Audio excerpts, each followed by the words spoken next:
بسم اللہ الرحمن الرحیم۔ حضرت ابو ہریرہ رضی اللہ تعالیٰ عنہ کہتے ہیں کہ اتا رجل رسول اللہ صلی اللہ علیہ وسلم، نبی صلی اللہ علیہ وسلم کے پاس ایک شخص آیا اور اس نے کہا فقال یا رسول اللہ اصابنی الجہد، اللہ کے رسول مجھے جہد کہتے ہیں سختی مشقت نے پکڑ لیا۔ یہ مراد تھا کہ میں فاقے سے ہوں، بھوکا ہوں، کھانا دستیاب نہیں ہوا، تو گویا اپنی حاجت پیش کی۔ نبی کریم صلی اللہ فارسل رسول اللہ صلی اللہ علیہ وسلم الی نسائہ، آپ نے اپنی بیویوں کے پاس آدمی بھیجے، پوچھا کہ کچھ کھانے پینے کی چیزیں ہیں؟ فلم یجد عندہن شیئا، تو ساری ازواج مطہرات کے پاس کچھ نہیں پایا۔ سوچئے تھوڑی دیر کے لیے، غور سے پڑھیے۔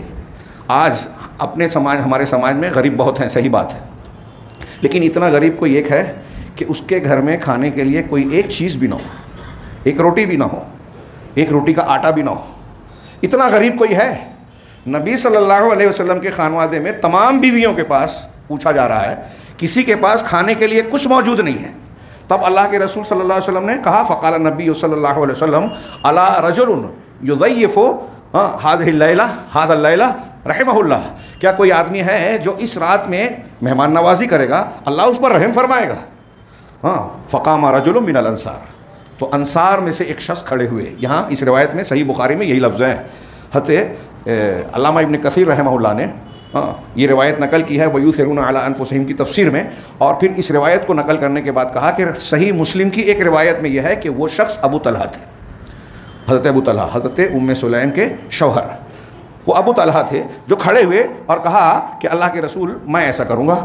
فذهب الى اهله، اپنی بیوی کے پاس گئے اور اپنی بیوی سے کہا، یعنی حضرت ام سلیم سے، کہ ضیف رسول اللہ صلی اللہ علیہ وسلم لا تدخریہ شیئا، یہ اللہ کے رسول صلی اللہ علیہ وسلم کے مہمان ہیں۔ آپ سوچئے، غور کیجئے، ایک آدمی اپنی حاجت لے کے آیا ہے، اس حدیث میں بعض روایتوں میں دوسرے الفاظ ہیں تھوڑے سے فرق سے، لیکن اس حدیث میں واضح ہے جو بھائی بخاری کے الفاظ ہیں کہ وہ کہہ رہا ہے کہ مجھے جو بھوک نے ستایا ہے، پریشان کیا ہے، میں اس کا شکار ہوں، فاقہ مست ہوں۔ اس کو جو اپنی حاجت پیش کر رہا ہے، اللہ کے رسول صلی اللہ علیہ وسلم اور صحابہ اس کو مہمان کہہ رہے ہیں، وہ مہمان ہے ہمارا کہ ہم اس کو کھلائیں گے، اللہ رب العالمین ہم کو اجر و ثواب سے نوازے گا۔ وہ اسے نیکی کا موقع سمجھتے تھے کہ کسی پر خرچ کرنے کا موقع مل جائے۔ ہاں، یہ پیشہ ور لوگوں کی بات نہیں ہے، ان کی بات الگ ہوتی ہے، لیکن ایک آدمی پیشہ ور نہیں ہے، ہاں باغیرت ہے، وہ اگر آپ کے سامنے اپنی حاجت کا ذکر کر رہا ہے، اس کا مطلب یہ کہ اس کی ضرورت کا پانی سر سے اونچا ہو گیا، مجبور ہو کے وہ آپ سے کہہ رہا ہے۔ اور ایک صحابی عبداللہ بن سعید غالباً اپنے بیٹے کو کہتے ہیں کہ ایسا کوئی آدمی اگر آپ سے مانگ رہا ہے تو دیکھو تم اپنی ساری دولت بھی دے دو تو ناکافی ہے۔ کیوں؟ اس لیے کہ وہ شخص جسے مانگنے کی عادت نہیں ہے، وہ جب اپنی حاجت کسی کے سامنے پیش کرتا ہے تو سوچو کہ وہ بہت سارے لوگوں میں اس نے اس سے امید لگائی، آپ سے امید لگائی، اور اسے یہ اندازہ ہے کہ میں جب اس سے اپنی حاجت پیش کروں گا تو یہ مجھے ذلیل نہیں کرے گا، طاقت ہوگی تو میری ضرورت پوری کرے گا۔ اور مانگنے کے وقت اس کے اندر سے جو اس کے چہرے پر رنگ آتا اور جاتا ہے، اس کی جو داخلی کیفیت ہوتی ہے، اس کے بدلے میں تم اپنی پوری جائیداد بھی دے دو تو کافی نہیں ہے۔ صحابہ کرام کی یہ گہری نظر، نفسیات کا یہ علم آج نہیں ہے جو دانشور بنتے ہیں ان کے اندر، تو کہہ رہے ہیں کہ اللہ کے رسول صلی اللہ علیہ وسلم کے مہمان ہیں، لا تدخری شیئا، اپنی بیوی سے کہہ رہے ہیں کہ کوئی چیز بچا کے مت رکھو، مطلب مہمان کے سامنے مہمان کے لیے پیش کر دو۔ تو اس نے کہا، حضرت ام سلیم نے، واللہ ما عندی الا قوت الصبیہ، کہ اللہ کی قسم میرے پاس بس بچوں کے کھانے کے برابر خوراک ہے، یعنی اتنی ہی کھانے کی چیز ہے جسے بچے کھا سکیں۔ تب اللہ کے حضرت ابو طلحہ کہتے ہیں کہ قالا جو ہے، چنانچہ اگر بچے تم سے شام کا کھانا مانگتے ہیں تو انہیں فنوّبیہم، انہیں سلا دو۔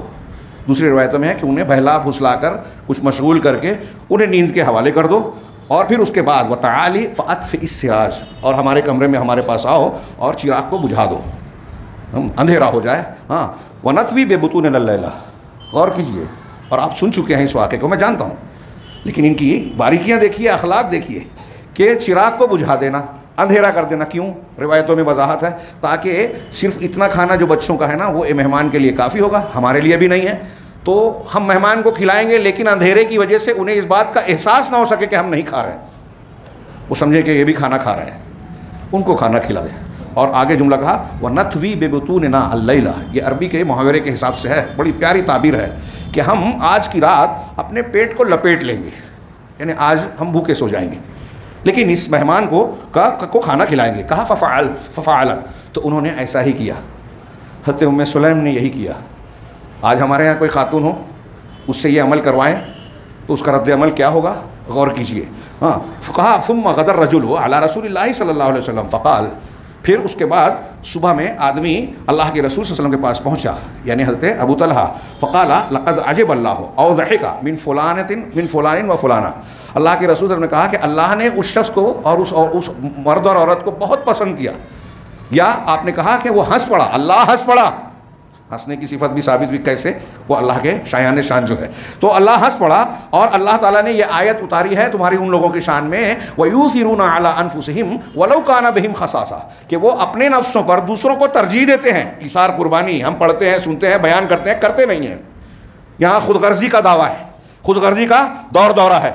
ہم سوچتے ہیں اپنا لائن میں کسی کو دھکا دے کے ہم اپنی ضرورت پوری کریں. یہ صحابہ تھے کہ پہلے دوسروں کو ترجیح دی جائے. وَيُؤْثِرُونَ عَلَىٰ أَنفُسِهِمْ, اپنے اوپر دوسروں کو ترجیح دیتے, وَلَوْ كَانَ بِهِمْ خَصَاصَةٌ, چاہے ان کو سخت تنگی اور ضرورت ہو. خود کو کیسی ضرورت تھی, بیٹے بھوکے ہیں, بچے بھوکے ہیں گھر میں, خود کھانے کے لیے نہیں ہے, مہمان کو کھلا دیا. اللہ تعالیٰ کو یہ ادا پسند آئی, اور ان کی شان میں, ان کی تعریف میں قرآن کی آیت نازل فرمائی. یہ بخاری کی روایت ہے. السلام علیکم. ویڈیو پسند آنے پر اپنے دوستوں کے ساتھ واٹس ایپ اور سوشل میڈیا پہ ضرور شیئر کریں.